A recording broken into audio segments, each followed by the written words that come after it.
I'm Manny. I'm Noah. This is Devin. And this is No Such Thing, the show where we settle our dumb arguments and yours by actually doing the research. On today's episode, is my phone listening to me right now?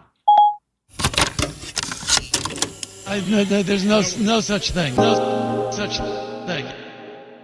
No such thing. No such thing. No such thing. First question, do you guys use voice assistants, like devices? Very infrequently, I'll tell Siri to put something on my calendar. Okay. I've for most of my life have not used a calendar until very recently. What? Now At all? Now I'm needing to use a calendar. Busy. Yeah, because Yeah. you're an adult, man. You've never Well, no, used a calendar? It's not that I wasn't busy enough to use a calendar. It's that I just would remember everything. Wow. But And now now? I'm starting to I can't remember everything. So It's not on the calendar. It doesn't exist to me. Yeah, it's very important to have it on the calendar. So that's the only way you use Siri? To put stuff on your calendar? Only to put, hey Siri, add this to my calendar. And that's like on your phone. On my phone. Yeah, not like you don't have like a Echo or something. Nope. Devin?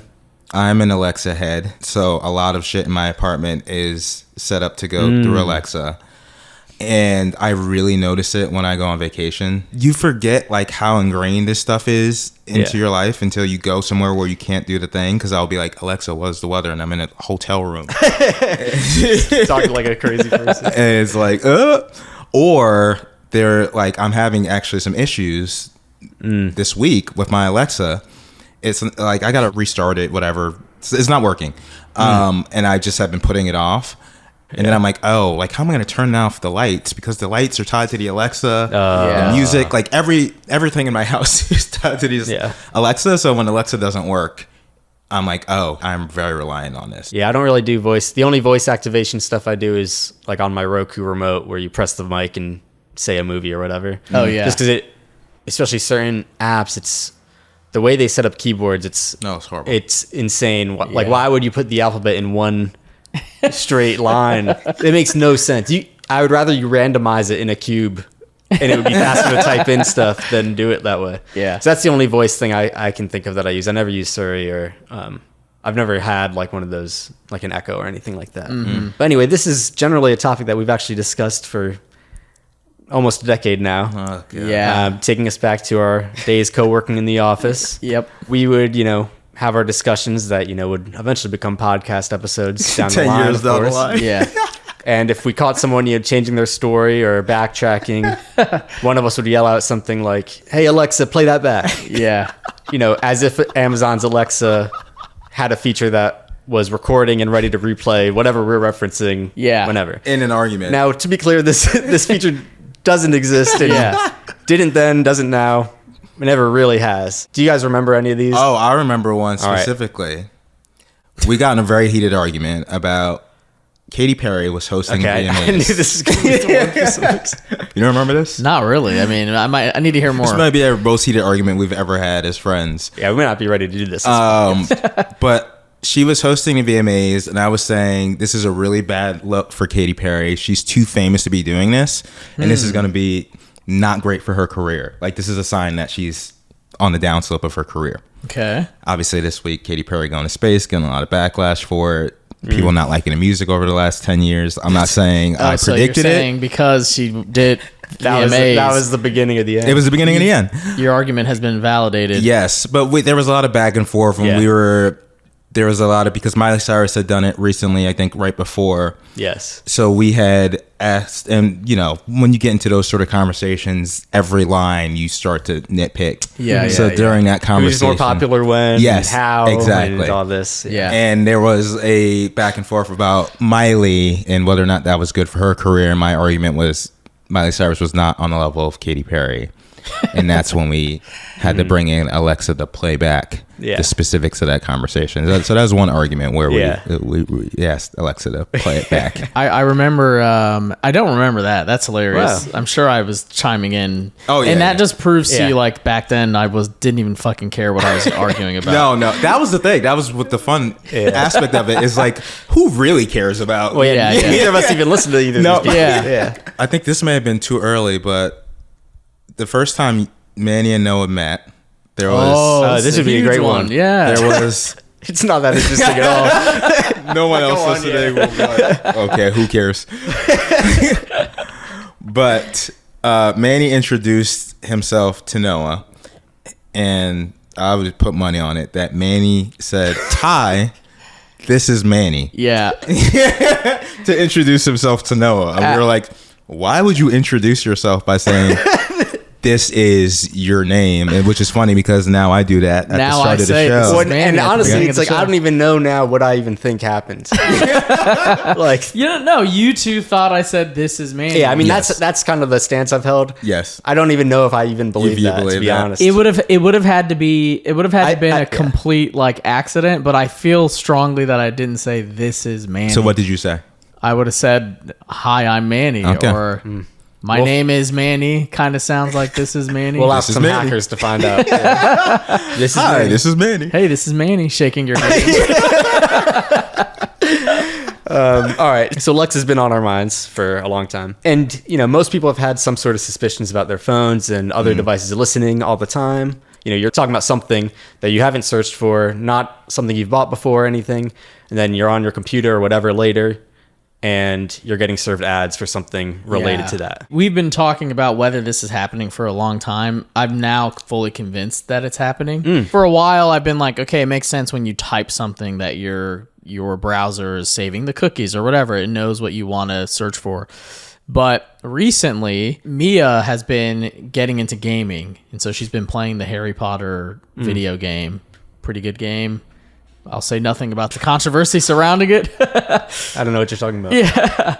But I've been joking to friends that she's been, keyword, hooked on this game because she plays it a lot. And so I've been telling people, haha, Mia's been hooked on this game. Using hooked. And- Is hooked specific? to Hooked. it? Okay, it's got to Okay. come back. Hooked is coming up now because immediately after I've been saying that, I've been getting Instagram ads for gaming addiction. So I'm getting ads that are like, hey, is your kid addicted to gaming? Mia being your girlfriend, Yeah, being yeah. your child. The- in this instance, It's really Big sexist. Brother doesn't know that it's my partner, not my child. But I want to show you guys some of the ads I've been getting. Please. So here's one: addiction lawsuit. These are for lawsuits. Join a Wow. lawsuit about these gaming companies making your child addicted. How many hours a day? 3+ hours a day that's is light not work. normal. That's crazy. That's light in work. bold I'm- letters. I'm doing that easily. Here's another one. Oh, wow. Oh, so you're gaming- getting multiple. I still get These that. are different lawsuits? The previous page is from Right Choice Legal. Okay. Yeah, these are different. Oh, This wow. one's from Gaming Addiction Claims. Okay, and this one says gaming addiction. Yeah. And Gaming giants profit $6.69 million an hour. while your child struggles to quit. And so, to me, what other information could my phone be going off of other than me telling people that And you've my never gotten gaming addiction this is stuff I didn't before. even know it was a thing until now. What have you? It's have an you intervention. have you yourself started playing different video games or anything? Has your gaming habits changed over the No, last? if I mean, anything, you're- it's you're a gone gamer. less. Okay. I'm a huge gamer, but if anything, in the past couple years, my gaming rate has been slowing, and so this one comes up All right. very soon after I start joking to people that Mia Okay. is hooked on video games. I have read articles that do debunk this. It's just one of those things where it's like impossible to kind of convince yourself. Yeah. Because you read it and it says, okay, like, well, they just get demographic info on you. But at the same time, it's always when it happens to Yeah, you, it's very specific. Yeah. you're just like, oh, like In how? this moment. Like, they can't know me that well right now for Yeah. the timing to happen like Yeah. that. Well, But my theory would be the advertisers know that you and Mia are a couple, and she's looking at something on her phone, and now they're serving it to you. yeah, I do think that's a lot of it too, is how close you are to other people who might be looking at stuff. Yeah, I remember you saying this about how it's not necessarily that they're listening; they're doing something worse. Yeah. which is like Yeah. seeing who's around you. Yeah. Getting a gaming addiction ad, I would be like, what the hell? That's weird. This one trips me up because it's about my kid. Yes. Yeah, And that's it's- strange. And when I'm saying like, hey, Yes. this Yeah. person's addicted, and now it's popping up. It is very, Yeah. it is very No, that's specific. a serious one.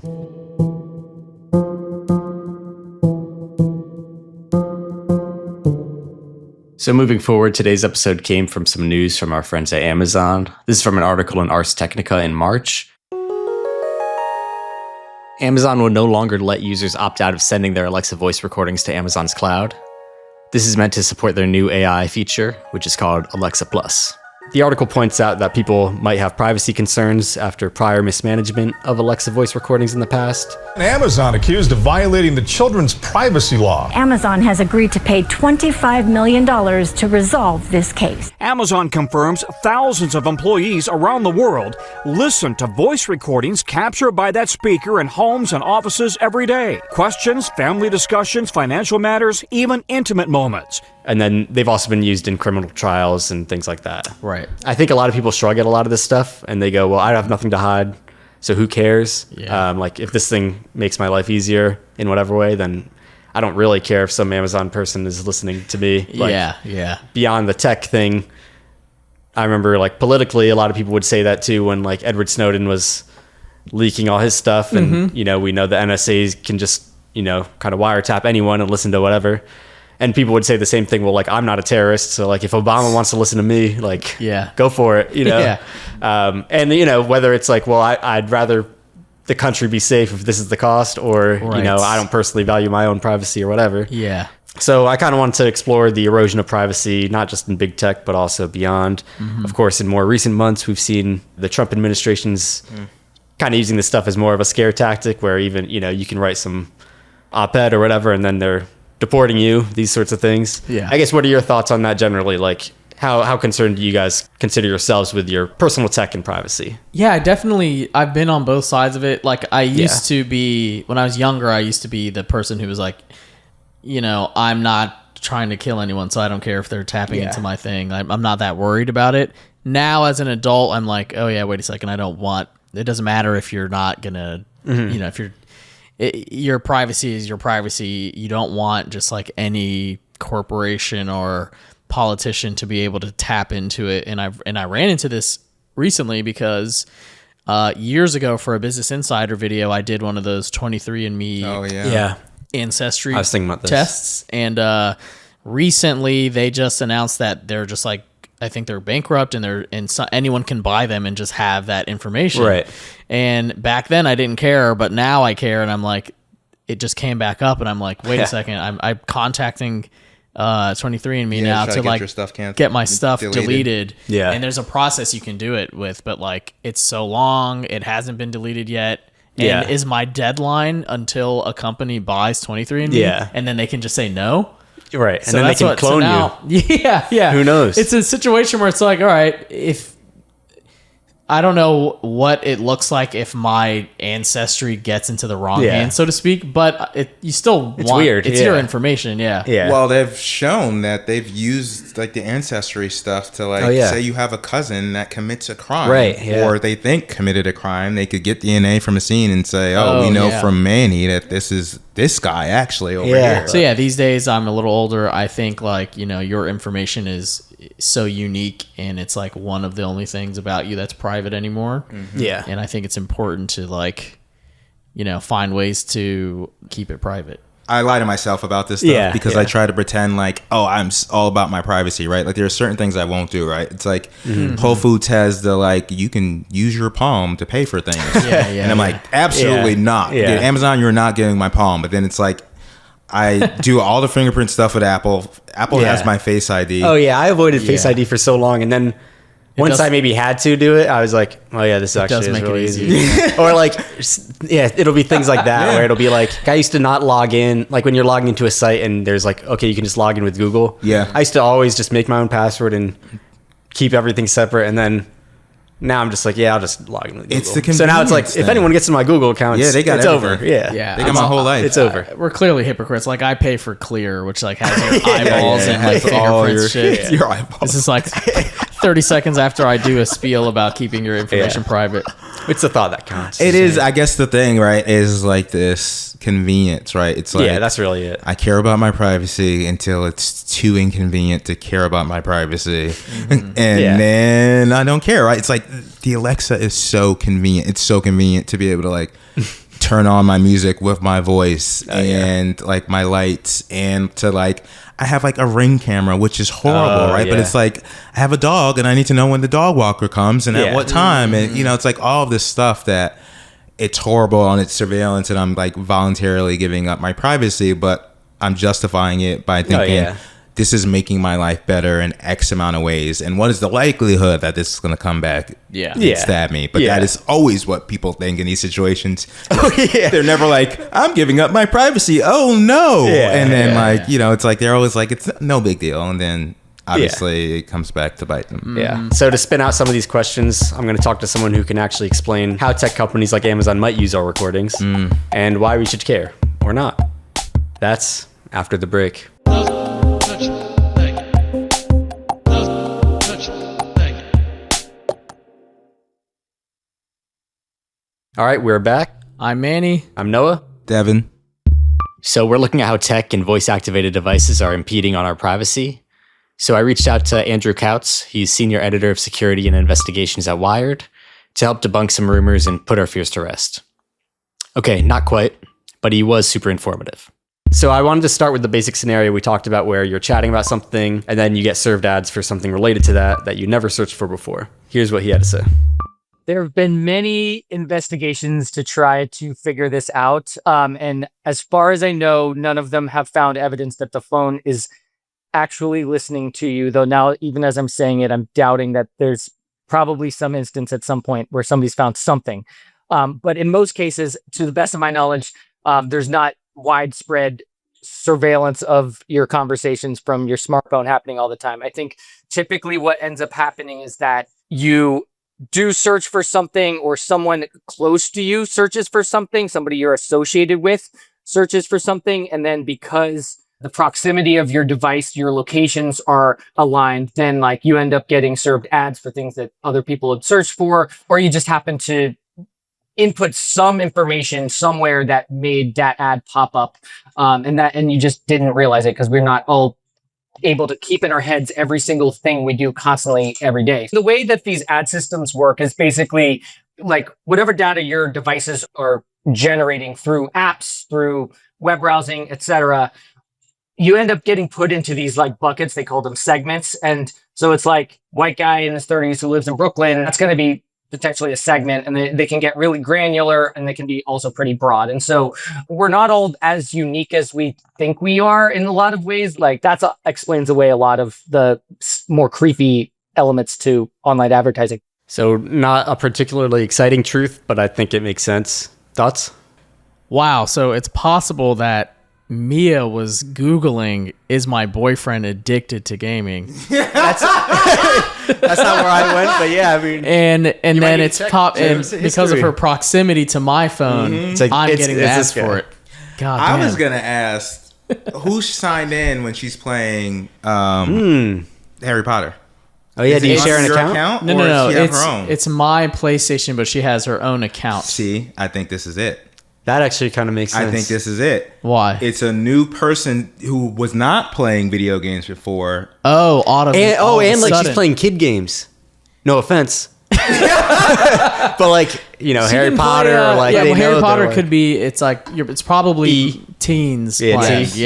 Teen, a new teen. Get her playing some M-rated game. Get her on some Grand Theft Auto for a bit and see what happens.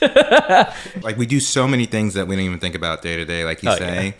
And we might not Google those exact words, but we may be with someone who is looking that thing up, or we may go to a certain place that is associated. And you're less unique than you think. Like just like the general thing of like no one thinks advertising works on them. It's the same thing of like, well, there are things that like based on who you are, like generally they can be like, okay, you might like this stuff. I feel like I come across this like once a week where. Someone will make a TikTok and people will be like, oh my God, I thought like I was unique. Like I was the only one who had this experience. And it's like, there's 100,000 people who like this particular TikTok. So like, just because we don't talk about things doesn't mean like we don't have shared interests or shared experiences. And I think people often forget that like, we're all growing up in relatively the same, It's a good lesson for podcasting topics. Yeah. So then next, me and Andrew got into the Alexa news we mentioned earlier. Amazon changed its terms of service, so you can't prevent your requests to Alexa from going to Amazon's cloud servers, removing a privacy feature they used to offer. Andrew made a great social video on this and the concerns that users may have that I wanted to expand on. He said that the response of, well, who cares? I have nothing to hide when it comes to personal privacy is actually a logical fallacy. you don't actually know what you have to hide and you don't actually know what you have to fear.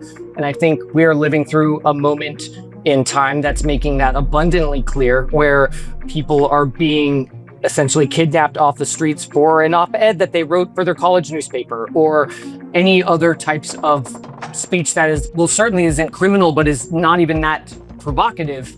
And so if you are a person who has a vulnerability at all, which we all do, you have to understand that that can be potentially exploited at some point. And so right now we're seeing what it means to be a target of a government scrutiny is changing by the day, it seems.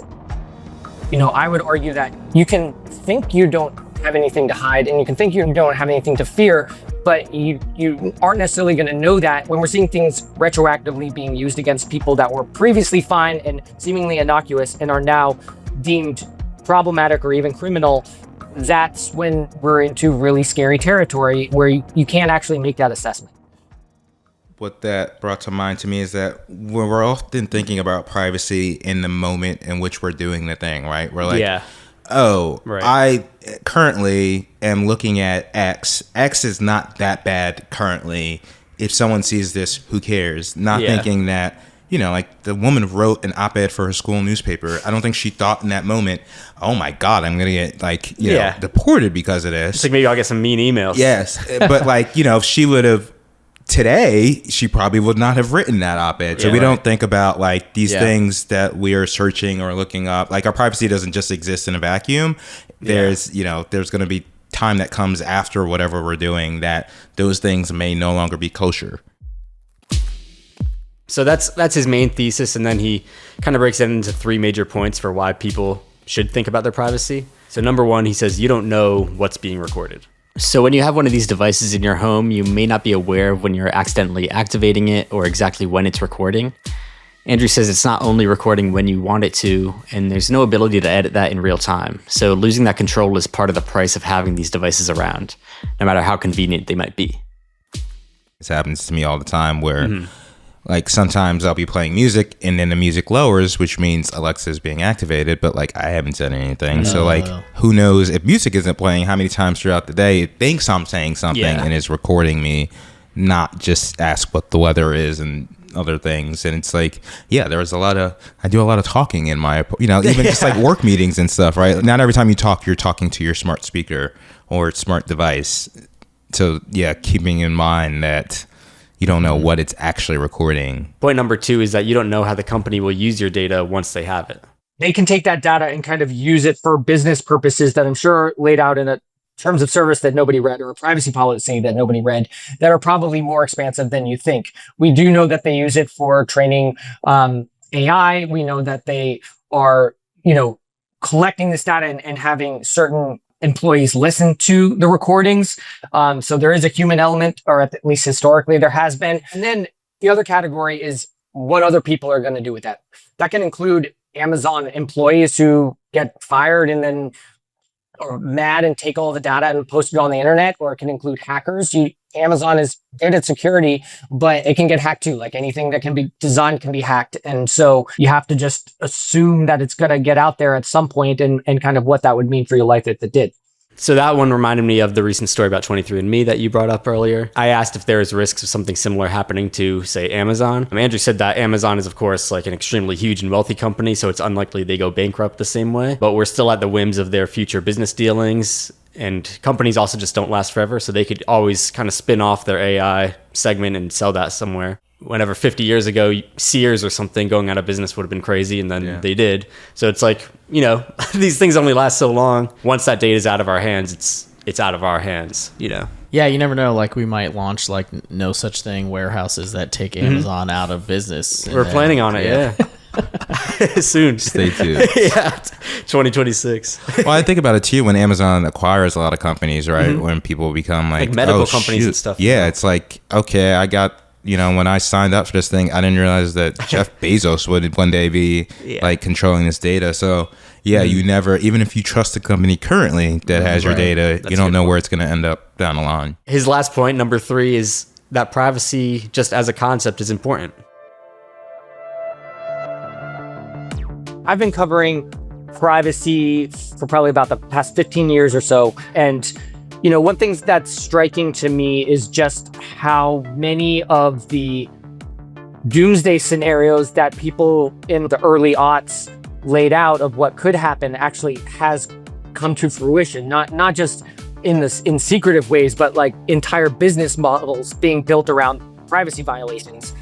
So we have very, very little privacy now. I mean, just you have your own thoughts, and then there's like 2 apps or something that actually have good privacy protections. The point that you have to care about privacy as a concept is that you can't take it back, right? Like once the data is out there, it's out there, and there's no putting it back in. Part of me thinks about the future, and like there's almost a 0% chance that 100 years from now we'll have like the same or like more privacy than we do today. And so that kind of makes me feel like, all right, we're kind of privileged right now. We should hold on to as much privacy while we have it, because our kids certainly won't have it. I mean, that's a very bleak worldview. So beyond just concerns of, you know, big corporations profiting off of our private data, what if a government wants it? Can they just access anything with a subpoena? Andrew said, yeah, it basically happens all the time. The FBI used geofence warrants from Google to get location data for devices on January 6th, for one example, from some patriots. But I think touring the Capitol and look what happened. Oh, so it's a crime to be near the Capitol now. Okay. But more interestingly, he said that most of the time they don't even have to try that hard and do the whole subpoena thing. You can just buy that from a data broker, and it's not even very expensive. We did a story that we partnered with some German publications on, where our German partners had reached out to this data broker and just asked if they could have some of the data, and they gave them like a month's worth of data on every device in Germany for free, just as a sample of what they have. Because what they actually sell is the real-time access to that data. And in that instance, we were able to track members of the US military, because there's a bunch of military bases in Germany, and see like everywhere they went over the course of a month, like when they went to brothels, when they went to bars, when they went home and back to work, what their route was to and from work. And, you know, we're talking about people on facilities where our nuclear weapons are stored. And so like that's just from advertising data that they literally gave away for free. And Andrew says that law enforcement agencies like the FBI and ICE have in the past and can today buy this data and use it for whatever purposes they'd like. It's crazy too, because I think of like that for those serial heads, Serial Season 1, there's so much about tracking and trying to figure out where people are. And it was before our phones obviously were tracking us to the degree that they are now. So they're relying on just like the towers. Yeah, the unreliable cell phone towers. And I'm like, oh, if you were to, like, you know, if you think Adnan did it, if he were to commit that crime today, it would be very easy to be like, you were here, and here. Right. Like this is what happened with the Iowa suspect. Oh yeah. Where they tracked his phone right. and saw that, you know, he was at the house where the people were killed. So it is crazy to think just like, and that's not even something we think about in regards to privacy. It's like you carry your phone everywhere, and you're not like saying yes. Tell them like you're not sharing photos. location or something. Yeah, and say, you know, if a detective wants to see that data, it seems to be just like a request to the company. Do you need like a subpoena or anything to be able to access that information, or that's the company's information? Yeah, so I asked about that because then there's like the case like the San Bernardino shooting a few years ago where Apple refused to open it for the FBI. Yeah. Andrew said that Apple didn't do it because they didn't, you know, it looks good to them to say like we care about people's privacy, even though obviously, you know. But then like the FBI was able to just get it, you know, they have their own hackers and they're able to get in the back end anyway. But that's another thing where like depending on kind of the circumstances, and you can imagine a world where, you know, tech companies are cozying up to different administrations in different ways. They might be more lenient or not, just based on the circumstance and their personal stances maybe. And again, you don't really know. That's their own assessment of like what's more important to like protect our customer in this sense, or catch some terrorist or, you know, perceived terrorist or whatever. The dynamic of a tech company cozying up with an administration is happening right now with that company Palantir, where like ICE is now paying. They just it's a $30 million contract to build like a immigration surveillance program. I mean, those things just change on a whim depending on who's in the administration. So then, anyway, I asked Andrew if there's any way that things can get better, or is it just all too far gone? You can't do much about what's already out there beyond the basically impossible instance where just companies just start deleting data, or there's like some law that gets passed that they say like, oh yeah, all that data collection that's happened for the past 20 years, that's illegal now and you have to go back and delete all of it.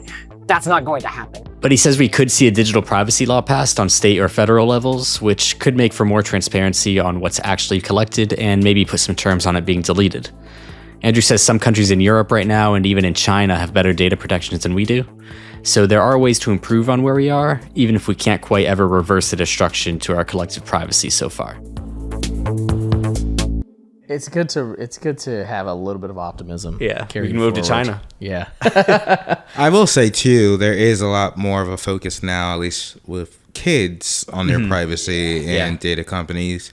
I could see that at some point, once we do a little bit better job of that, you know, that being the framework for expanding to us adults and our privacy as well. Because I think the assumption is that, when you're an adult, you're aware of what you're giving up. But I don't think that's the case. I think people would be shocked by the things that they are agreeing to on a daily basis. Yeah. So I was curious if Andrew himself used any voice-activated devices. He doesn't really, but he did make a good point about why people might and how we can live rationally with these privacy intrusions. I will say, like, a lot of the things that are really bad for privacy are great for accessibility. So if people have disabilities, there's just a lot of things that make people's lives a lot easier. And that's why I'm hesitant to call any of these things like bad on their face, because they are useful for a lot of people. Even, you know, my 85-year-old mother-in-law, who doesn't get around as quickly as she used to, she uses an Alexa device, I believe, and I would never take that away from her. Like, it makes her life a lot easier. It reduces the risk of falling and having a serious injury or going to the hospital. And that's really good. And I think the way you have to think about these things is to have kind of a personal threat model and understand what your risk thresholds are. For my mother-in-law, it's tripping and falling is a much higher risk than hackers stealing her whatever she says to her Alexa. You have to think about how this can work in your life. And like, obviously, if these things really help you, then that's great. Just be mindful of those sorts of things. He also just like, especially for certain things, like read the terms and conditions and check like, okay, what can they actually do with this? See if there is kind of what you would see as an overreach, that sort of thing. Yeah, it's good advice. I don't think I even once ever have looked at terms and conditions. Oh yeah, I'm annoyed when like sometimes on a video game or something, it makes you you like have to scroll through really all fast. the way down. It's like actually I don't care about myself that much. Just automatic. It's not that important. I mean, does hearing all this change how you think you guys will go about your lives, or is it just kind of more maybe a thought? I certainly learned more about like the extent of what quote unquote they have on us. Like the story about the like in Germany kind of blew my mind. I already knew that all this stuff is compromised, so to speak. My concern is like, what's the potential of it being used in a harmful way to me? Sure. Your interview with him gave me a lot to think about. You're welcome.